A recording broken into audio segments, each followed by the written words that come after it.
medical marijuana, obviously, you need a medical prescription for it. And recreational marijuana, you don't. You just have to be over 21 years old. The limits are different. It varies. The limits you can get with the medical marijuana card and the limits that you can get with under recreational use.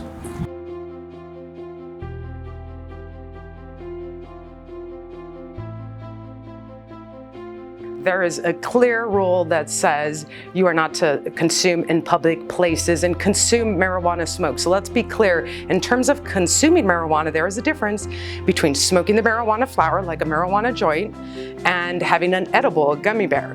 There are differences. There is absolutely, under both acts, there is absolutely no smoking in public and in any public space, and there are definitions of what a public space is. Essentially, the smartest and most responsible thing to do is to consume your cannabis in the safety of your own home.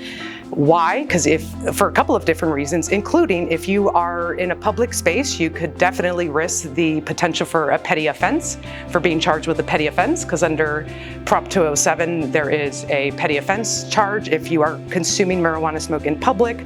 The reality is, when it comes to edibles, where you want to go to a concert, you want to go to a sports game and have a gummy bear while at the game, that's not prohibited under either act. However, you have to think of the fact that you actually have to drive home still, and you do not want to drive while impaired. So I absolutely 100% recommend consuming or smoking in your car at any point, smoking or consuming in public. And when it comes to public, you also have to look at private facilities and what are private facilities allowed. Prop 207, the Adult Use Act, has not generated any provisions which allow for the consumption at any public place.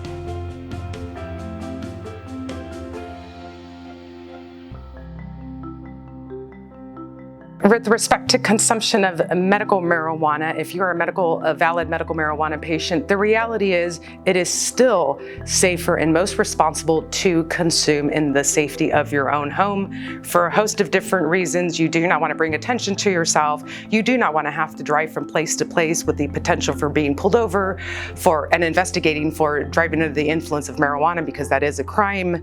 In terms of the protections that medical patients have, so for example, medical patient does have employment protections. However, those employment protections do not allow for consuming at the workplace, do not allow for you to be actually impaired while at the workplace. However, there's a difference between being impaired, objectionably impaired, where your coworkers and or boss may think that you are impaired, versus mere consumption. To be clear, just because you consume marijuana does not necessarily mean that you are impaired. There is a point, just like when it comes to DUI investigations, marijuana DUI investigations, there is a point where you are driving while after consuming versus driving while impaired.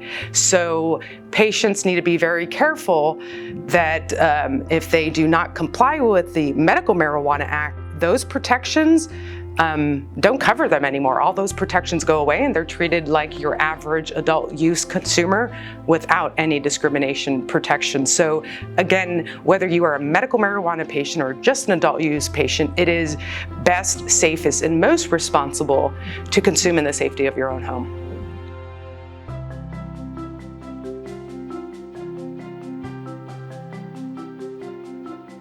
There is a bill that has been introduced at the federal level. It hasn't been passed, so it's still illegal completely. Now, through the years, I have never seen the federal charge anyone with possession of marijuana for personal use. So as long as it's a small amount for personal use, I have never seen the feds charge that.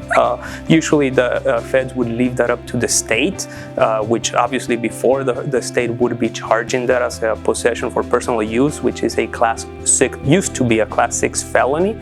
However, since it's legalized now, you can possess up to 1 ounce of flower and up to 5 grams of concentrate.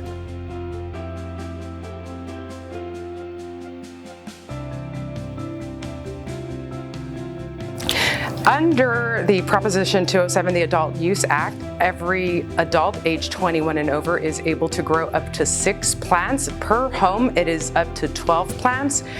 If you have 2 individuals living in the home, so if you have 3 individuals living in the home, no, you cannot grow 18 plants. At most, each home could have 12 plants, but the grow has to be an enclosed, locked place, not observable by the public.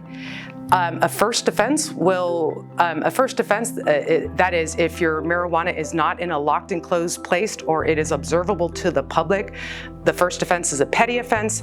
After that, it is a criminal misdemeanor. However, the real reality with respect to home grow, there's a couple things. Practically speaking, unless you actually know how to grow marijuana, I probably wouldn't recommend you do so. That it is a specialized form of cultivation, and your average person, it's just not smart to do so. And unless you understand chemistry, biology, and all those other things, you may be growing marijuana that has chemicals or other things in it that you don't want to consume.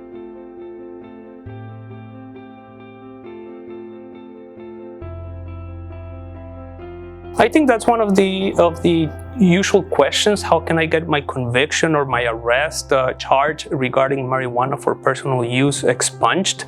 Prop 207 codified that, and it provided us with a avenue to get the charge, arrest, conviction for marijuana, possession of marijuana for personal use expunged.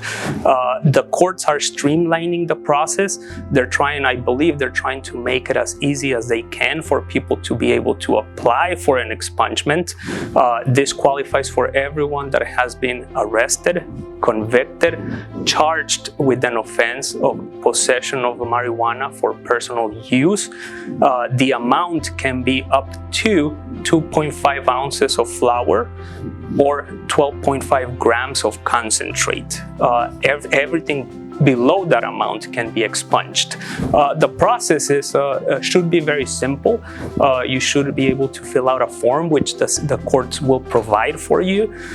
You can fill it out with your name, the information, dates, agency of arrest, etc., and you can petition the court to expunge it. It is free of charge. The court shouldn't be charging you for this, and as long as you qualify under those amounts, the case should be expunged.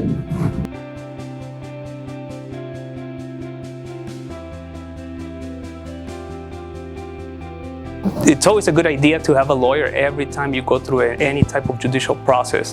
However, for expungement in this particular situation, I think the courts are streamlining the process. They're providing the forms for you. They're basically fill in the blanks forms. If it was a misdemeanor offense that you're looking to get expunged, and if there is a court record, then you should go to the specific court that you went through with the process. If there is only a charge or an arrest and there's never a court record, then you can file the forms with the Superior Court of the county where the arrest or the charge happened. If you are currently facing marijuana-related charges for personal use, you should immediately file a motion to dismiss. In fact, the state should be filing a motion to dismiss on your behalf, and you shouldn't have to do that. But if the state fails to do that, you can immediately file a motion to dismiss. Again, as long as it's for personal use within the amounts mentioned before, which is 2.5 ounces of flour, 12.5 grams of concentrates, that should be dismissed by the court.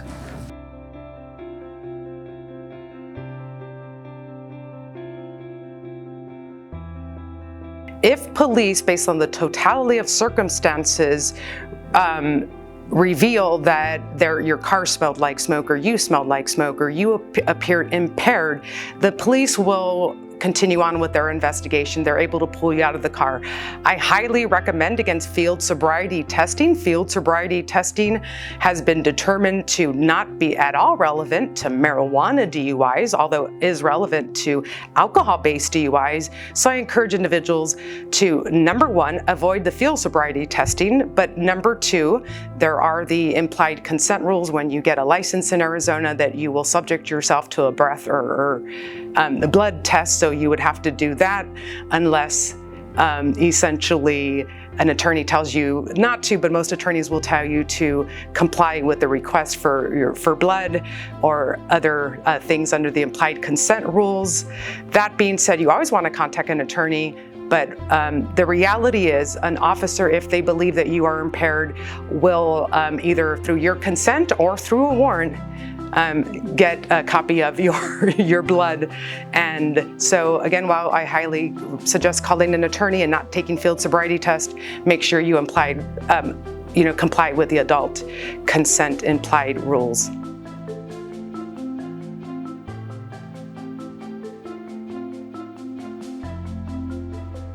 A couple of do's and don'ts for adult use consumers. I definitely recommend that you make sure that you possess only the allotted amount under the law, because if you don't, you are easily getting yourself into felony world.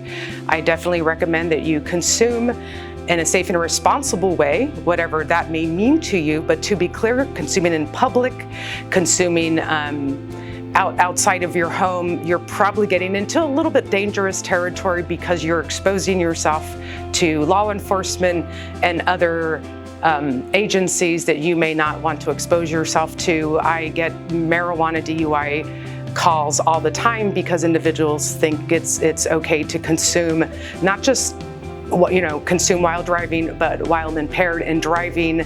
I recommend that if you are a parent and you are a consumer, to make sure that you have a locked box where you keep your marijuana locked up and all of your paraphernalia away. Don't ever consume in front of your children. Do not expose your children. With respect to employment, if you are a medical patient, there are a couple of additional protections and rights. However, again, you want to make sure that you are safe and responsible with your use, where you're using, where you are consuming, and make sure you understand the laws and follow the laws. And I will tell you, if it doesn't feel right, your consumption of a product in a particular place doesn't feel right, it probably isn't right. So be careful, be safe, and be responsible with respect to your use.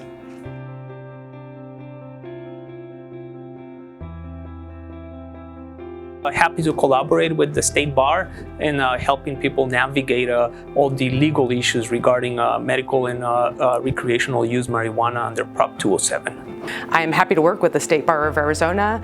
If any of you as consumers or even attorneys want to reach out to me to ask me any questions either about the Medical Marijuana Act or the Adult Use Act, I'm happy to provide the information and education you need to make the right and informed decisions both for you and your clients.